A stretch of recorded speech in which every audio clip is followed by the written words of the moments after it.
जय मसीह की सबको मेरा और मेरे जीवन की बहुत बड़ी टेस्ट बनी है। और आज मैं जीवित हूँ, जिंदा हूँ सिर्फ खुदा की दया से, वरना मेरा जीवित रहने का कोई। मेरी प्रॉब्लम ऐसी थी कि उस समय कंडीशन ऐसी थी कि शायद मैं आज आपके बीच में नहीं होती। और खुदा ने काफ़ी मुझे उस समय ऐसे स्ट्रॉन्ग बनाया था, मुझे बहुत हिम्मत दी थी। जब मेरी लास्ट स्टेज थी, मैं शॉर्ट में गवाही दूंगी, अपनी गवाही तो मेरी बहुत लंबी है क्योंकि ये प्रेयर का भी समय है।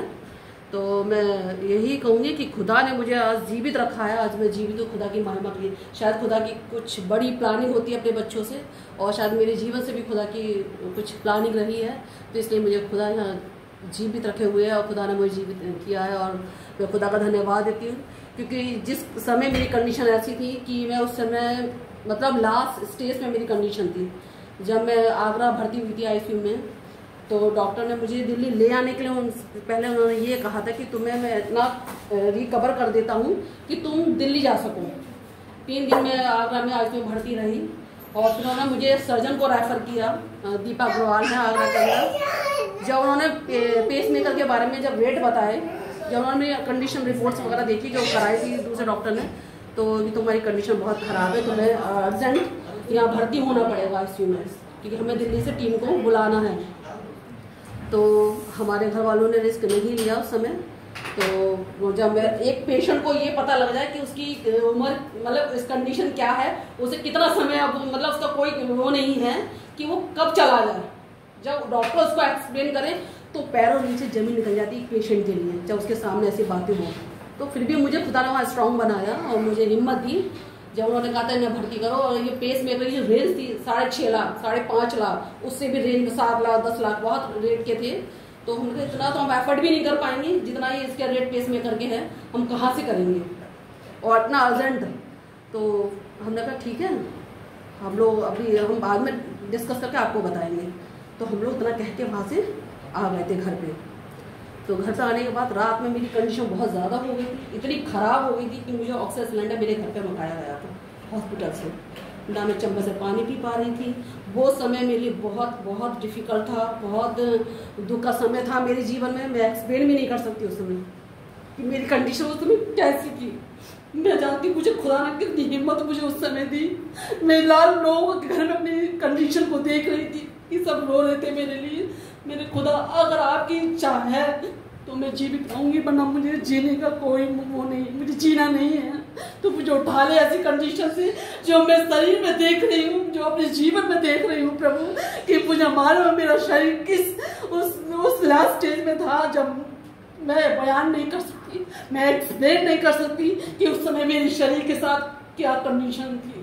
मैं खुदा का धन्यवाद देती हूँ, उस समय भी मुझे इस तरह मैंने किसी को परेशान नहीं करा। मुझे पता है कि मैं सबके फेस देख रही थी उस समय कि किस कंडीशन में सबके फेस कैसे हैं, लेकिन मैं बहुत स्ट्रॉन्ग के साथ में लेटी हुई थी। मुझे चम्मच से लोग पानी पिला रहे, मैं पानी भी नहीं पी पा रही थी, मैं कुछ नहीं खा पा रही थी। मुझे लग रहा कि मैं बस आज रात मेरे लिए कट जाए तो मेरे लिए बहुत बड़ी बात है। मुझे लग रहा मैं आज कर रहा ये रात नहीं, मैं एक्सपायर अपने मेरे मन में ऐसी फीलिंग्स आ रही थी, ऐसी सोच मेरे आ रही, शायद मैं कल का दिन नहीं देख पाऊंगी। लेकिन खुदा ने मुझे उस समय भी ऐसी कंडीशन है, लेकिन मुझे ऑक्सीजन की जरूरत नहीं पड़ी। मेरे घर में सिलेंडर रखा हुआ था, वो सिलेंडर की मुझे ऑक्सीजन की जरूरत नहीं पड़ी, वो रखा ही रहा। और खुदा ने मुझे ऐसी थोड़ी, जो मुझे बहुत साइनस प्रॉब्लम उस कंडीशन में, हार्ट वालों को बहुत दिक्कत हो जाती है, जिसमें मेरी पल्स रेट 20 और 30 चल रही थी, और जिसमें लास्ट जो वेंटिलेटर की होती है, खुदा ने उस रेट में भी, उस पल्स रेट में भी मेरे शरीर को जीवित रखा हुआ था। जबकि कहते थे डॉक्टर कि इनको लास्ट स्टेज है, ये बच नहीं पाएंगे, इनके शरीर में ऑक्सीजन के लेवल बहुत कम है, लेकिन खुदा ने मुझे अपनी सांस दी और मेरे उस पल्स रेट में भी मुझे जीवित रखा। मैं खुदा का धन्यवाद देती हूँ। उस समय भी प्रभु मुझे स्ट्रॉन्ग बनाया, और 4 बजे मेरे घर वालों ने एम्बुलेंस करी और दिल्ली लेके पहुंचे। दिल्ली लेके पहुंचने के बाद भी हमारा कोई डिसाइड नहीं था कि मैं किस हॉस्पिटल में मेरी सर्जरी होगी, मैं किस में भर्ती होंगी, मुझे कोई नहीं पता। मेरे घर वाले बहुत परेशान थे उस कंडीशन में कि समझ में नहीं आ रहा क्या करें, ऐसे हालत में क्या, कहाँ ले जाए, कौन से हॉस्पिटल में ले जाए, किस में इसका ट्रीटमेंट होगा, कहाँ इसको रिकवर किया जाएगा, कैसे होगा, कुछ नहीं पता। मुझे ये तक नहीं पता कि मेरे पेस मेकर भी पड़ेगा इस तरीके का, इसके सर्जरी हार्ट में मेरे होगी। इतनी स्ट्रगल, इतनी फेस जो मेरे दर्द अपने शरीर में झेला था, शायद आप मैं बता नहीं सकती, लेकिन खुदा ने उस समय मुझे संभाला। खुदा ने मुझे उस समय इतनी हिम्मत दी उस दर्द सहने के लिए, उस शरीर को इतने हाथों में लेके मुझे कंट्रोल किया। उस आगरा में जब रही थी, उस भाई ने भी मेरे लिए दुआ करके दिल्ली भेजा था। जब मैं दिल्ली में गई, वहाँ भी मेरे एक भाई थे, मेरी भाभी की सिस्टर के हस्बैंड थे, वो पास्टर थे। वो भी सर्जरी करने से पहले मेरे लिए ऑपरेशन करने के जाने से पहले दुआ करने आए थे। जब मैं वहाँ पहुँची तो मैं जो गाड़ी में खड़ी हुई थी, तो एक भाई थे हमारे सी मैसेज के थे, वो उन्होंने कार्ड पहले ही बनवा लिया था, बात पहले ही उनसे हो गई थी। तो उन्होंने बोला था कि कार्ड बन चुका है, लेकिन कार्ड बनने के बाद ये नहीं पता कि सैटरडे वाले दिन था, वहाँ किसी की भर्ती नहीं होती है, सैटरडे इमरजेंसी में किसी की भर्ती नहीं होती, लेकिन वो कार्ड से मुझे इमरजेंसी में रखा गया। मेरे येलो कार्ड, वह कार्ड चलते रेड येलो और वैसे दो ग्रीन, 3 कार्ड चलते, तो मेरे येलो कार्ड बना हुआ था। तो कार्ड से मैं अंदर गई, मुझे लगा इतने पेशेंट ऐसी कंडीशन में मेरा नंबर तो पॉसिबल नहीं है कि मेरा नंबर आएगा, लेकिन मैं परेशान से बहुत जूझ रही थी। वहाँ जाने के बाद वो नंबर लिया, फिर मैं ओपीडी में गई। मैं ओपीडी से मुझे इमरजेंसी में भेजा गया था। डॉक्टर ने कहा इनको बहुत इमरजेंसी है, इनको जल्दी वहाँ इमरजेंसी में भर्ती करो। और डॉक्टर के वहाँ नंबर भी नहीं आता, वहाँ चलता है न्यू ओल्ड, पुराना नंबर ऐसा चलता है। जब वो न्यू नंबर ओल्ड ही नंबर नहीं आ पा रहे तो न्यू नंबर कहाँ से आएंगे? 2 सेकंड में ओपीडी लगती है। लेकिन खुदा ने वहाँ मेरी भाभी के अंदर दिमाग इतना था कि उन्होंने, ईश्वर ने उनको दिमाग दिया। वो डॉक्टर अंदर घुस गई, वो गेट वाला जो कीपर होता है उससे रिक्वेस्ट करी और डॉक्टर से बात की। डॉक्टर ने जब मेरी कंडीशन देखी, उन्होंने कहा इमरजेंसी में तुरंत इनको लेके जाओ। मैं स्टेशन पर लेटी हुई थी, स्टेशन इमरजेंसी में जाके देखा, इतनी भीड़ भाड़, इतनी बुरी कंडीशन वहाँ की हो रखी थी। मुझे तो लगता, मुझे लगा मैं यहीं निकल जाऊँगी। मुझे लगा कि मुझे रेगुलर ही चक्कर आए जा रहे थे, कंटिन्यू चक्कर आ रहे थे मुझे।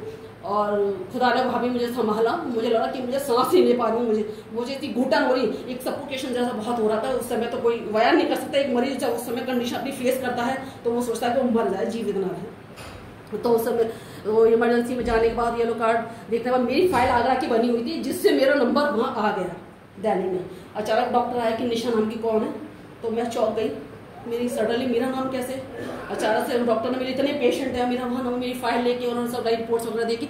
तो उन्होंने बोला कि कैसा पेस मेकर आप डलवाना चाहती हूँ? मैंने कि जितना अच्छे से अच्छा हो सके वो वाला पेस मेकर मैं चाहती हूँ कि मेरी लाइफ टाइम ठीक रहे। तो मुझे ले गए और उन्होंने मुझे भर्ती कराया। मेरी रिपोर्ट्स वगैरह देखी, कुछ टेस्ट थे वहाँ भी मेरे कराए, अर्जेंटली बॉडी की जाँच वगैरह हार्ट की होती, इको जितने हो सकते थे ऑलरेडी मेरे पहले से भी थे, और उन्होंने वहाँ भी और कराए। और मेरे एक टेम्परेरी पेस मेकर पड़ा था मेरे पैर में, जिसको बोलते हैं एंजियोप्लास्टी। वो बहुत दर्दनाक होती है, बहुत असहनीय दर्द होता है उसका, उसे कोई एक्सप्लेन नहीं कर सकते। उसके लिए 24 घंटे वो पढ़ने के बाद, एक दिन पढ़ने के बाद दूसरे दिन मेरी सर्जरी हुई थी, जब मेरा हार्ट बिल्कुल भी काम नहीं कर रहा था। उस समय 20 या 30 या 14-15 की पल्स रेट में ही चल रही थी उस समय। तो उन्होंने देखा कि उन्होंने पेस में टेम्परेरी डाला, उससे कंट्रोल करा, लेकिन पैर को स्टैंड ही रखना था, बिल्कुल हिलाना डुलाना नहीं था। और ऐसी कंडीशन मेरे हस्बैंड ने, जो खुदा ने उनको इतना अच्छा मेरा हस्बैंड दिया, उनको इतना हिम्मत दी कि वो मेरे साथ खड़े रहे। ऐसी मुसीबत में भी उन्होंने हिम्मत दी। हमारी भाभी दुआ प्रार्थना मेरे लिए होती रही। और क्या नाम है, मेरे घर वाले भी मेरे साथ थे। उस समय पर मेरा भाई था, मेरी सिस्टर थी छोटी वाली, और मेरी भाभी थी। तो उन्होंने मेरी कंडीशन देखी, रात भर मैं तड़पती रही दर्द की वजह से। वो दर्द जो पड़ती है, स्टैंड पड़ता है, पेस मेकर टेम्परेरी पैर में बांध देते उसको हार्ट को कंट्रोल करने के लिए, वो मेरे बंधा रहा। फिर 24 घंटे के अंदर बनने के बाद मैं सर्जरी में गई। मैंने कहा खुदा मैं सर्जरी में जा रही हूँ, मैं लौट के ना आऊँ। मैंने कहा मैं लौट के ना आऊँ, अगर मैं टेम्परेरी पीस में जीना चाहूँ तो मैं लौट के ना आऊँ, ओटी से खुदा मुझे उठा लेना। लेकिन खुदा की मर्जी थी कि मुझे वहाँ से भी जिंदा करके लाया। खुदा की बड़ी महिमा हो, खुदा की कदरकार हो। मैं जीने के योग्य नहीं थी, खुदा ने मुझे जीने के योग्य बना था। मुझे इस योग्य बनाया ताकि मैं उसकी महिमा कर सकूँ, मैं उसकी आराधना कर सकूँ। मेरी गवाही में बहुत, ये तो मेरे बहुत शॉर्ट में थी, गवाही तो मेरी बहुत लंबी थी, क्योंकि मैंने बहुत परिस्थिति, बहुत स्ट्रगल अपने फेस, अपने शरीर में झेला है। मैं खुदा का धन्यवाद देती हूँ, आज मैं जीवित हूँ, सुरक्षित हूँ, और महिमा करते हुए उस ओटी से लौट कर आई। खुदा मेरे को तेरी यहाँ भी तेरी कुछ इच्छा है खुदा। और मेरी ओट से आने के बाद ही मेरी हालत इतनी बिगड़ गई थी कि वो जितने डॉक्टर थे सब हर रात में ऑपरेशन के बाद मुझे चक्कर कंटिन्यू होने लगे, मुझे घबराहट होने लगी। उन्होंने जल्दी पेस मेकर वालों को बुलाया कि ऐसा तो नहीं कुछ हो गया। मुझे लगा कि उल्टा सीधा कुछ पेस मेकर तो नहीं डल गया, ऐसी कुछ कंडीशन तो नहीं होगी मेरे अंदर, क्या हो गया। तुरंत इमीडिएटली डॉक्टर्स आए सारे, उन्होंने देखा, उन्होंने पेस वाला डिवाइस को मंगाया, रात में चेक करा उन्होंने मेरे लिए। तो तो सब ओके थे, ऐसी कोई दिक्कत नहीं, वहाँ घबराहट मेरी कमजोरी या वीकनेस की वजह जो भी हो गया हो, लेकिन खुदा ने वहाँ भी मुझे संभाला, खुदा ने मुझे वहाँ भी हिम्मत दी और मुझे लगाई। उसके बाद से खुदा मुझे रिकवर करते हुए, उस समय मुझे 1 साल लगा उस पेसमेकर डलने बाद रिकवर होने में, क्योंकि बॉडी वीक हो जाती है, क्योंकि कोई चीज़ अगर ऐसे डिवाइस डलती है तो उस पार्ट को एडजस्ट होने में टाइम लगता है, क्योंकि इंटरनल बॉडी बहुत, इम्यूनिटी पावर बहुत कम हो जाती है, कमज़ोर होती है। लेकिन मेरे घर वालों ने, मेरे परिवार वालों ने, मेरे मायके वालों ने उस समय मेरा बहुत साथ दिया, मेरा खान पीने का बहुत ध्यान रखा। उस समय मेरे पापा जिंदा थे और पापा मुझे बहुत प्यार करते थे, इसलिए मेरी हर एक चीज़ बहुत ध्यान से रखते थे। मम्मी पापा मेरे घर से काफ़ी लोगों ने मुझे घर में सपोर्ट करा और खुदा का धन्यवाद हो, ऐसे उनको हृदय दिया कि मुझे प्रॉब्लम में भाभीियों ने भी मुझे काफ़ी सपोर्ट किया, जबकि इस कंडीशन में कोई किसी का साथ नहीं देता और जब परेशान परिस्थितियों में कोई किसी साथ खड़ा नहीं होता, लेकिन खुदा ने ऐसे हृदय उनको दिए कि वो मेरे लिए, खुदा ने उनको हृदय तैयार किया, उन्होंने मेरा साथ दिया। वो दौर मेरे लिए बहुत बुरा दौर था, लेकिन खुदा ने उस दौर से, बुरे दौर से मुझे निकाल कर ये अच्छे दौर में लेकर आया कि खुदा बिना प्लानिंग के कुछ नहीं करता। खुदा की प्लानिंग थी मैं वो बच के आऊँ, उसकी महिमा करूँ, उसकी आराधना करूँ और जयकार करूँ, क्योंकि लोगों को मेरी गवाही से लोगों के विश्वास बढ़े कि खुदा कितना महान है, कैसे कैसे वे लोगों में काम करते। मेरे हर एक काम खुदा की दुआ प्रार्थना से होते चले गए, मुझे पता ही नहीं चला। कष्ट जरूर मेरे शरीर में था, लेकिन स्ट्रॉन्ग भी मुझे वही दे रहा था, हिम्मत भी मुझे वही दे रहा था। खुदा ने मुझे ऐसी परिस्थितियों में भी मुझे खुदा ने संभाला, मेरे इस दौर में मुझे निकाला। मैं खुदा का धन्यवाद देती हूँ और मेरा धन्यवाद देती रहता मेरा मुंह नहीं थके, क्योंकि मैं उस परिस्थिति को याद करती हूँ और आज की परिस्थिति को देखती हूँ। खुदा कि तूने मुझे कैसे जीवित रखा, मुझे कैसे सुरक्षित रखा। मुझे आज तक कभी फील नहीं होता कि मैं हार्ट पेशेंट हूँ। मैं कभी अपने बारे में किसी को एक्सप्लेन भी नहीं करना चाहती। जब मेरे दौर में ड्यूटी में या किसी भी परिस्थिति गुजरती है तब मुझे एक्सप्लेन करना पड़ता है कि मेरी कंडीशन ऐसी खराब है, मैं इस जगह जाने के योग्य नहीं हूँ, मुझे वहाँ बता। मैं कभी अपने बारे में कभी नहीं बताती कि मैं एक हार्ट पेशेंट हूँ और मुझे कोई ऐसी प्रॉब्लम है, मैं कभी नहीं करती। खुद मुझे जिंदा खुदा ने मुझे जीते शरीर में जीवित रखा है। मैं चाहती जब तक मैं जिंदा हूँ तब तक मेरे से खुदा की महिमा मेरे जीवन से होती रहे, लोगों के विश्वास बढ़े, लोग विश्वास बढ़े। खुदा, हमारा खुदा वो शरीर को भी नया कर सकता है। उसने मेरे शरीर को ऊँट से नया करके भेजा, उसकी प्लानिंग के साथ, उसकी इच्छा थी मेरे जीवन से कुछ योजना है, तभी खुदा करके लाता, अपने बच्चों को बचा के लाता है। तो मैं खुदा का धन्यवाद देता हूँ। ऐसी आप लोग अपनी चाहे परिस्थिति कैसी क्यों ना हो, मुसीबत कैसी क्यों ना हो, लेकिन आप अपने विश्वास में ना डिगे, ना विश्वास में कमजोर हो, क्योंकि खुदा वो खुदा है, वो हर परिस्थितियों में आपको खड़ा करने वाला खुदा है। मेरी गवाही यही है और मैं सबको धन्यवाद देती हूँ इस समय में जो मेरे लिए दिया और मेरे खुदा ने मुझे जीवित किया, मैं आप लोगों के बीच में ये गवाही देने पाऊँ। और इस विषय के लिए भी मैं दुआ करें कि खुदा मैं गवाही दूँ तो मेरी गवाही आपके मुंह से हो, आप मेरा मुंह बने गवाही देने के लिए, क्योंकि मेरी कोई औकात नहीं है कि मुझे आपकी महिमा करनी है, मुझे आपकी आराधना करनी है, मुझे आपकी प्रार्थना करनी है, लोगों के विश्वास बढ़े मेरी गवाही से। मैं ऐसा चाहती हूँ खुदा, और ऐसा ही खुदा ने किया, मुझे तैयार किया। मैं इस चीज़ के लिए बहुत समय से दुआ करती हूँ, किसी विषय के लिए अगर मुझे करना हो तो खुदा मुझे तैयार करता है। मैं खुदा का धन्यवाद देती हूँ इस सुंदर गवाही मेरे जीवन में जो खुदा ने दी है। तो ऐसे ही लोगों के जीवन में ऐसे विश्वास बढ़े, चाहे परिस्थिति हो, कोई भी हालत कैसे क्यों ना हो, विश्वास कभी कमजोर ना हो। खुदा का धन्यवाद देती हूँ इस गवाही पे जो खुदा ने मुझे हिम्मत दी, आप लोगों के बीच में गवाही देने पाई। सबको जय मसीह की।